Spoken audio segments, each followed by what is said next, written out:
Happy Pista. Tungod kay karon ang kasaulugan sa kapistahan sa Lawas ni Kristo or the Feast of Corpus Christi.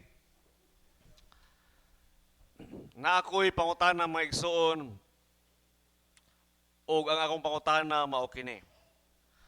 Unsa ang pinakagamhanan ni ini nga kalibutan nga pwede makita sa mata sa tao? Ako trohon. Sabtan ninyo niha kay mag-exam ko human sa akong paghatag og homily. Unsa ang pinakagamhanan ni ini nga kalibutan nga pwede makita sa mata sa tao? Unya na mo tubag. Sa atong ebanghelyo, naghisgot kadto sa Road of Emmaus. Panahon kadto nga Domingo sa mga hapon na. Nga si Cleopas og ang ubang laing tinun-an ni Kristo nagbaklay gikan sa Jerusalem paingon ngadto sa Emmaus. Ang Emmaus mura na siyang Medina kalayo. So mura siyang hingoog paingon sa Medina inana. Og namaklay sila didto. Og sa kalit may tawo nga ni uban nila og baklay. Og nangutana kung unsay ilang gihisgutan. Og si Cleopas miingon, ikaw ba ang tao sa Jerusalem or diri sa Israel nga wala nasayod sa panghitabo ni Kristo nga gilansang sa krus? Namatay siya og among gilubong. Unya, naay mga taho nga ang iya kunong patay nga lawas. Diha sa Domingo sa buntag, wala na kuno nakaplagan. Og nagagubot ang mga tao. Og katong tawhana iyang gisaysay kanila ang istorya sa Old Testament, ang istorya sa mga propeta nga nagpunting mahitungod ni Kristo.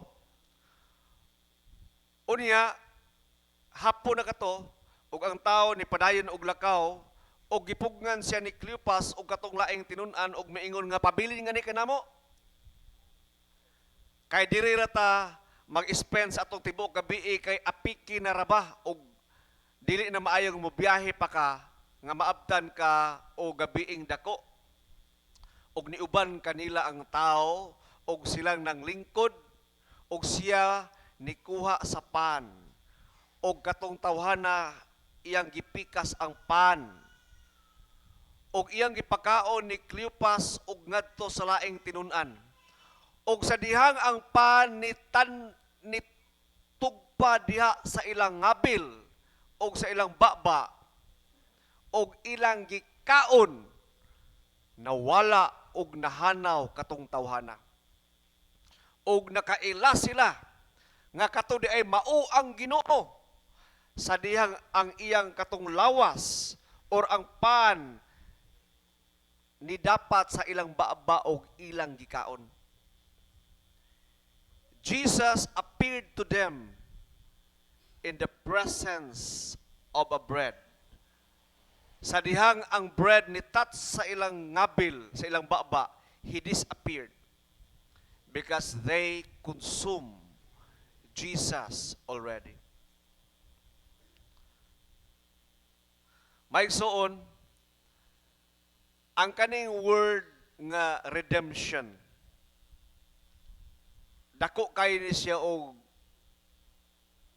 importansya sa kinabuhi ng Kristohanon. Ang kaning word nga redeem o redemption, sama kini siya sa usa ka alahas ba? Nga giprinda nimo dito sa pawn shop o gisulatan na ka sa pawn shop or gitiksa na ka nga talpulano, kuhaan na ang imong alahas kay marimati na ni. O kung marimati na ni, wala na kay katungod nga ikaw pa ang mulukat ni ini kay amo ning i-auction or amo ning kuhaon sumala sa ato nasabutan. So, unsay buhaton sa tag-iya sa alahas, mangita gid siya pamaagi nga iyang malukat to ang arite sa iyang lula, gibilin pa sa iyang lula o gibilin pa sa laing lula. Grabe tong sentimental value. Iyang yung lukaton. Mao nang gitawag nga imong gi-redeem.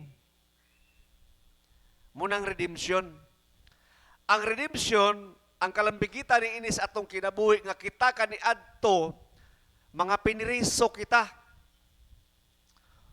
O kitang tanan tungod kay ang sala sa atong ginikanan dili pwede lukaton tungod kay dako siya kaayo.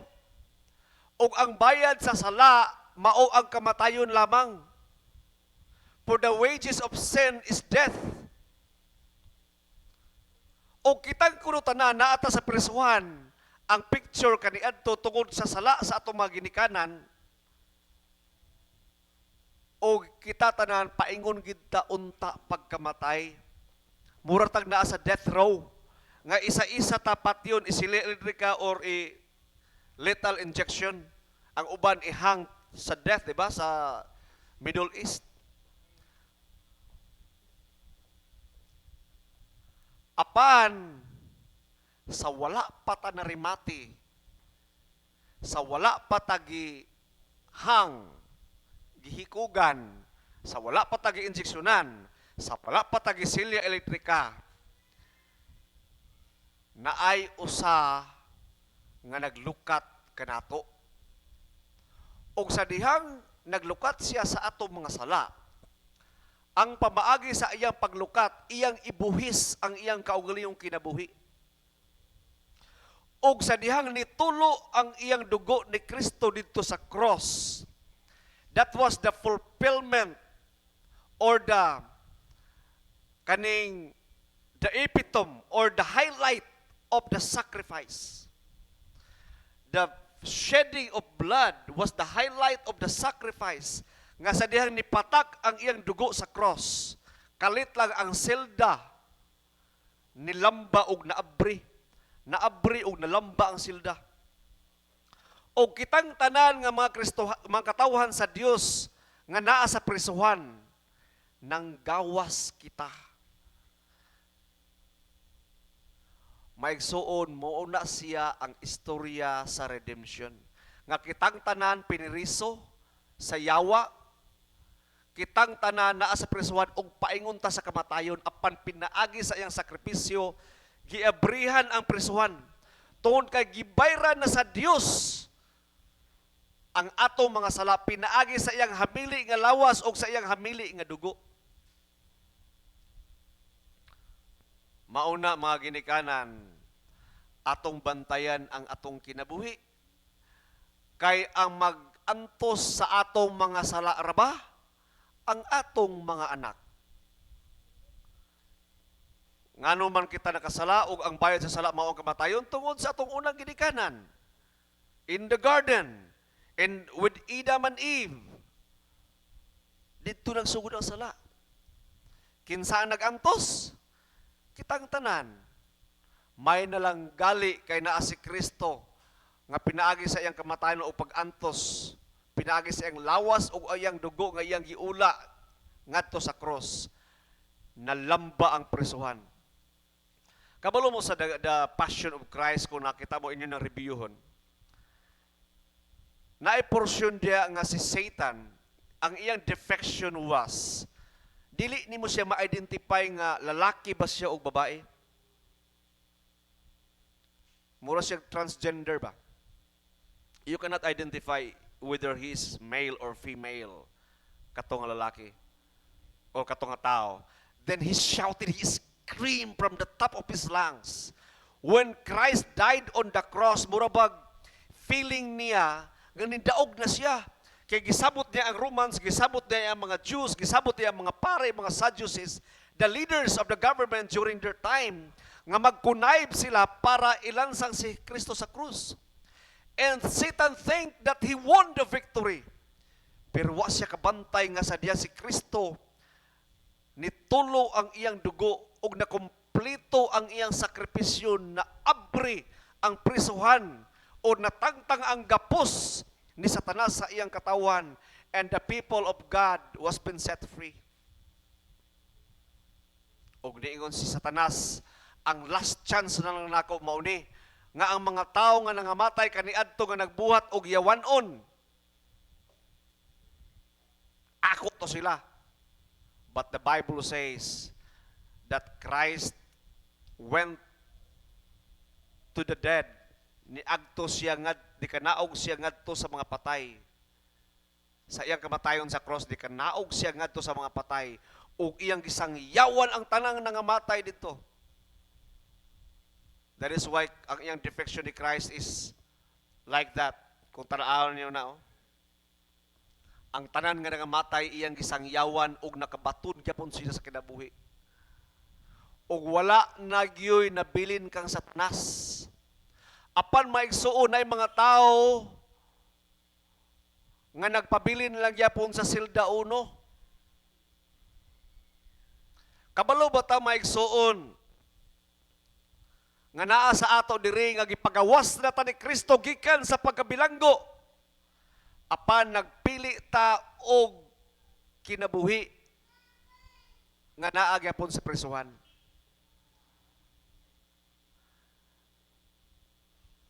Ingon si Kristo, gibayran ko na ang imong kinabuhi, gilukat ko na ikaw, dili na si Satanas ang tag-iya sa imong kinabuhi, kundili ako na. You are mine already. Kana bitaw mamaligya sa kuan bitaw, kana mag-online bitaw, i-mine na ninyo ni i-mine. Di ba? Pag mag-mine na ka, wala. Imo na to. Masuko ra to kung di mo dayon doon. Mine ka, wala mo dayon na. Maigsoon, Christ said, you are mine. But the thing is, gano man yun, magpabilin man ta sa prisuhan. Subo palandungon. Dito sa Ehipto, sa dihang si Moises, giingnan siya sa Ginoo to let my people go, set the Israel free. Ang pinaka-final ginatong highlight gyud sa senaryo sa Egypt was, sa dihang niingon ang Dios nga akong buhian ang angel of death, ug aron masalbar kamo, kay pamatyo na ko ang unang anak ng mga lalaki sa Ehipto.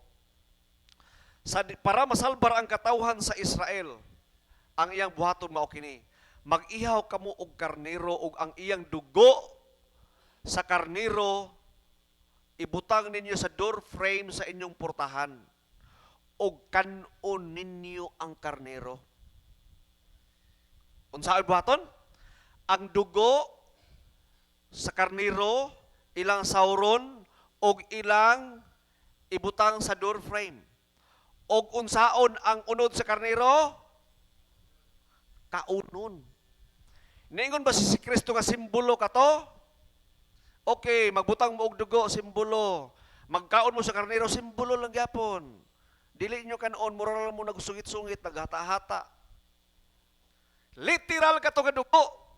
Og literal gayon kato nga ikaon. Og literal usab nga gisalbar sila sa Dios. Og ang tanang mga anak nga lalaki sa Ehipto, akip ang mga mananap nga matay, gawas sa katawhan sa Israel, kay ilang gituman ang instruction ni Moses.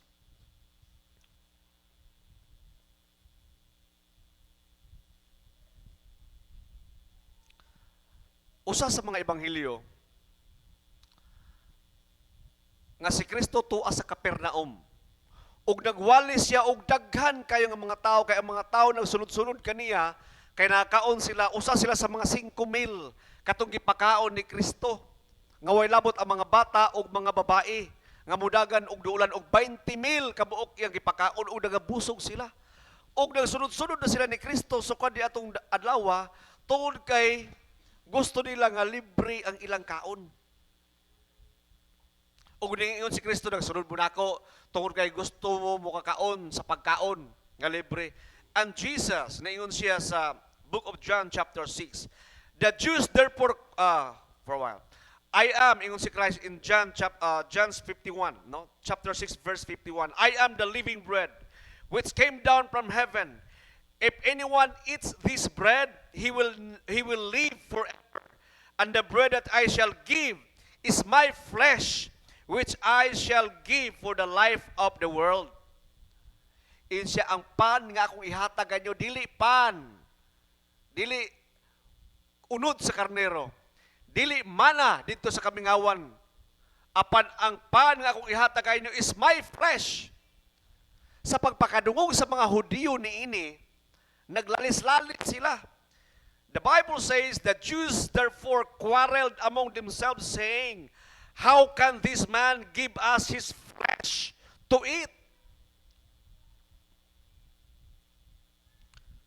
Then Jesus said to them, "Mostly, assuredly," paminawa, ingon si Christ, "Mostly, assuredly, I say to you," but in other translation, "Amen, amen, I say to you, and verily, I say to you, unless you eat the flesh of the Son of Man and drink his blood,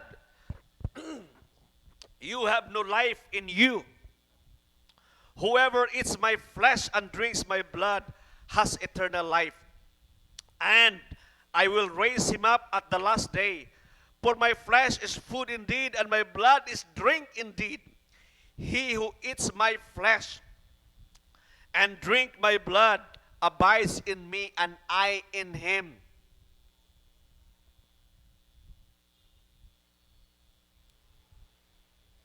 May soon, naingon ba si Kristo nga simbolo lamang kini? Iya yung giklaro og maayo, "I assuredly, amen, amen, I say unto you."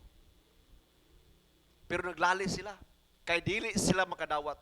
That is why, pag-receive na to Eucharist, no? We will receive because it's a feast, especially karon. Sa pagdawat nato sa communion, sa Eucharist, sa body and blood of Christ, you have to receive it kneeling in reverence and respect to God, that what you have out is truly, verily, amen and amen, it is the very body and blood of Christ.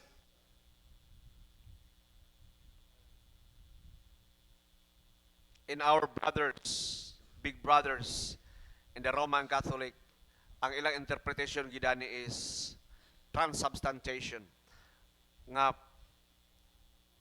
the blood and wine, ang iyang substance yun ni trans into a true blood and wine, which is true. But in CEC is this, ang atong belief is what Jesus said is fixed, that's final. We don't have explanation on it, because the word of Jesus requires faith alone. Nagkinahanglan lamang siya og pagtuo.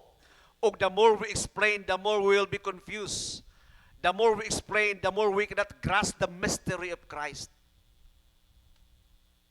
It is tantamount to St. Augustine experience, nga nayo sa kabata nga nagkot-kot daplin sa dagat og bangag. Then magdagan-dagan ang bata, magkuha siyang tubig dito sa dagat, iyang i-transfer dito sa bangag.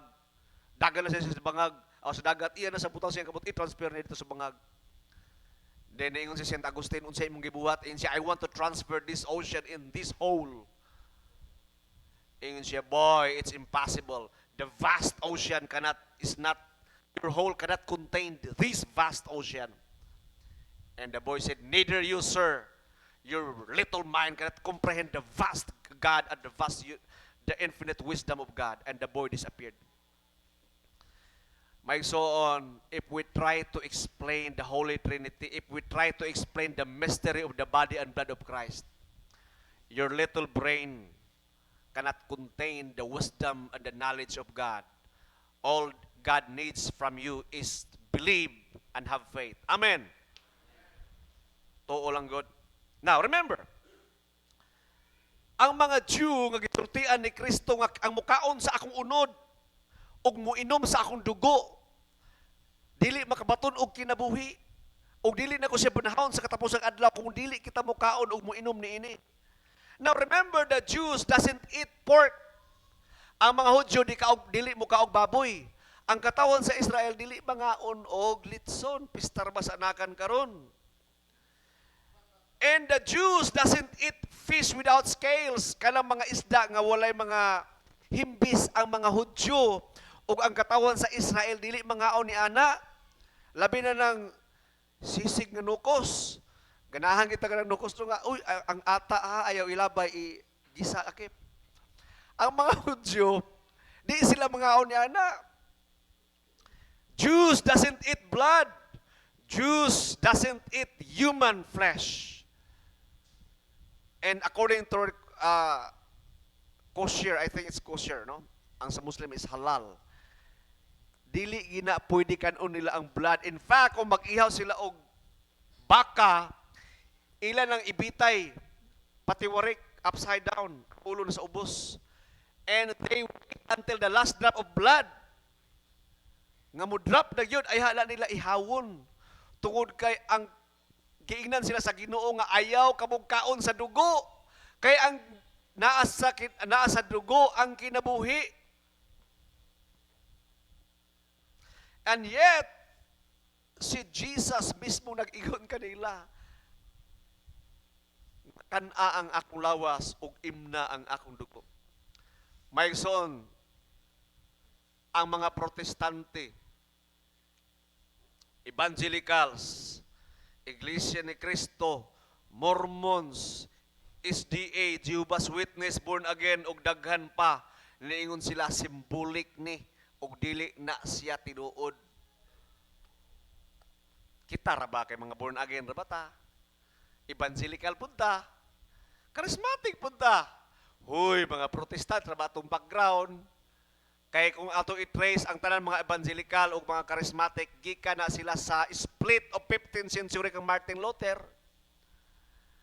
Unya ang pagtulunan sa Protestant na spread sa US, ang evangelical, ang born again, ang pag-charismatic o ang atong root, matrace back ra ba sa US.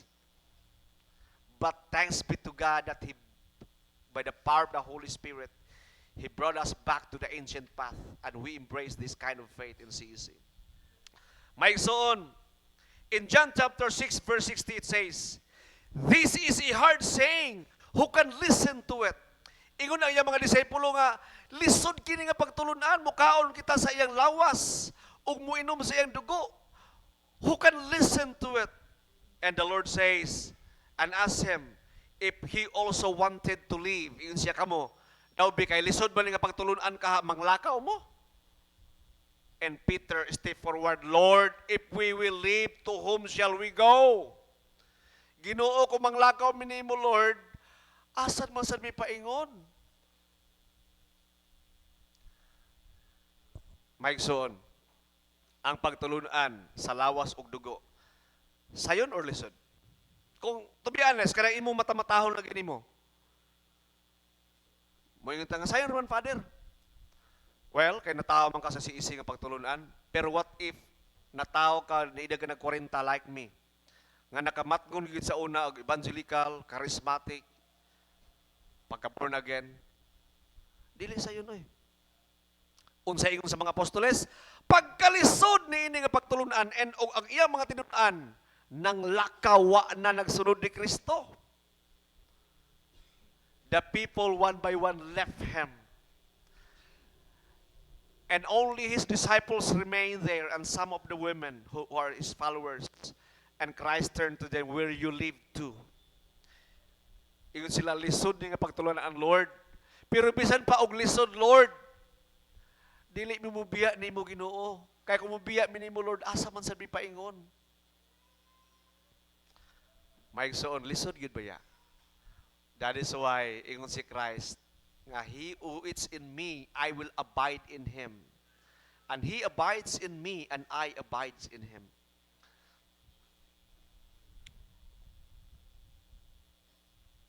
When the demons heard, they understood what Christ meant. Sa diyang ang ingon si Kristo, mao kini akong lawas, mao kini akong dugo, ang yawa mismo nakasabot. Nga lawas ginatinuod, dugo ginatinuod, mao bitaw nga ang mga satanism, musulod silang simbahan, ilang kabato ng ostiyas. And they bring that to their temple as part of the rituals.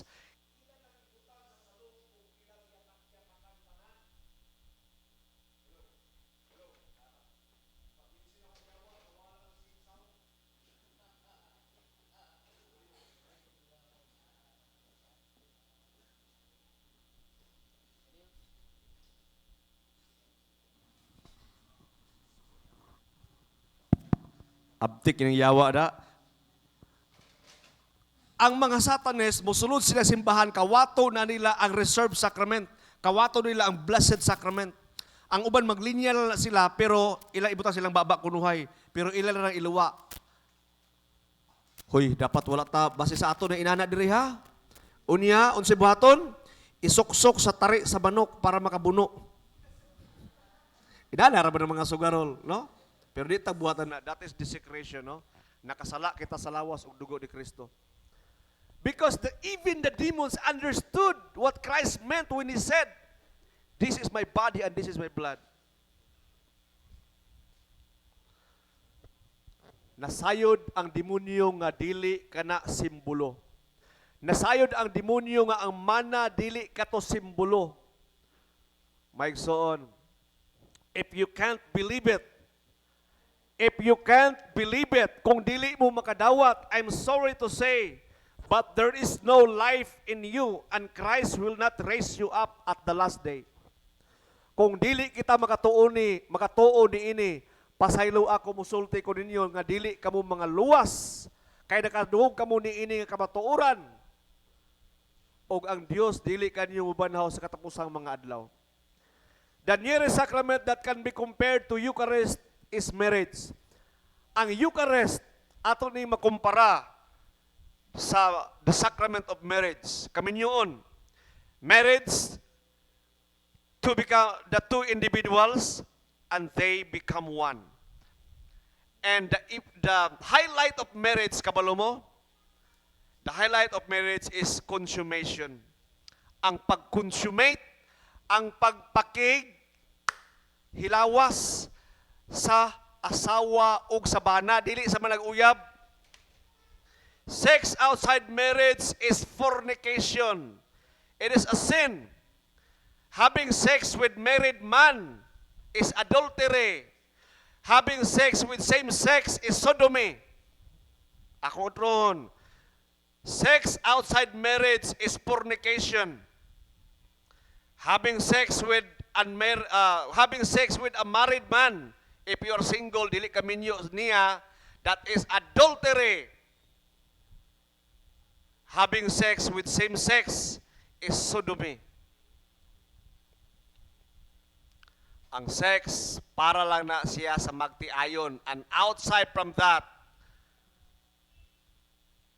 God hates it. In Eucharist, we consume the body and blood of Christ. But it is us who became consumed because we become like Him. We become one with Him. We are the bride and Christ is the bridegroom.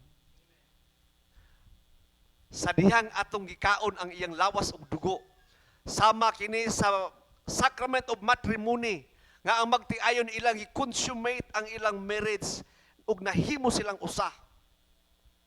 Nga si Kristo mao ang pamanhunon sa iglesia ug kita usab mao ang iyang pangasawunon nga sa diyang mudawat kita sa iyang lawas ug dugo atong gi-consummate ang atong relationship ni Christ, and we abide in Him and He abide in us, and we become one with Him and we become like Him. Kita maigsuon na himutang pareha ni Kristo. Nahimo kita mga liwat ni Kristo. And back to my question earlier, unsa ang pinakagamahana ni ini kalibutan nga pwede makita sa mata sa tao? Ang iyang lawas ug dugo. That is why we have to receive it with reverence, with respect, the precious body and blood of Christ. Amen. Amen ba? Palihog manindog.